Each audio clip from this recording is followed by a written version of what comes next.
Christian. Bonjour Charlie. Alors, avec toutes les restrictions qui sont imposées sur les routes actuellement, est-ce qu'on peut toujours se faire plaisir avec une automobile?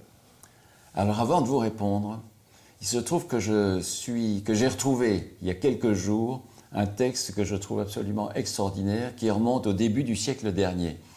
Et c'est un texte qui a été rédigé par Filippo Tommaso Marinetti, qui est un des fondateurs d'un mouvement qui s'appelle le futurisme. Le futurisme est né en Italie, et très curieusement, le manifeste de ce mouvement artistique a été publié en France, à Paris, dans Le Figaro, en deux étapes, une première le 20 février 1909 et une deuxième le 11 mars 1916.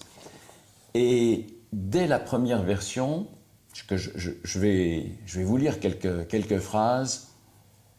Vous allez voir, tout est clair. Nous déclarons que la splendeur du monde s'est enrichie d'une beauté nouvelle, la beauté de la vitesse. La beauté de la vitesse. Une automobile de course avec son coffre orné de gros tuyaux tels des serpents à la laine explosive, une automobile rugissante qui a l'air de courir sur de la mitraille, est plus belle que la victoire de Samothrace.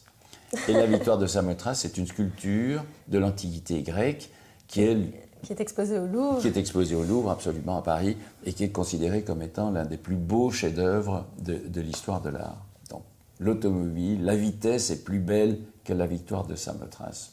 Extraordinaire. Et donc en 1916, Marinetti continue et répète: la magnificence du monde s'est accrue d'une belle nouveauté, la beauté de la vitesse. Et il rajoute: il faut persécuter, frustrer, torturer de toutes les façons ceux qui pêchent contre la vitesse. C'est plus tout à fait le cas aujourd'hui. Donc ce n'est plus tout à fait le cas aujourd'hui. Et avant de répondre à votre question, je lis encore 2 ou 3 passages que je trouve quand même assez extraordinaires. Les moteurs à explosion et les pneumatiques d'une automobile sont divins. L'essence est divine. Joie de passer de la 3e à la 4e vitesse. Joie d'appuyer sur l'accélérateur.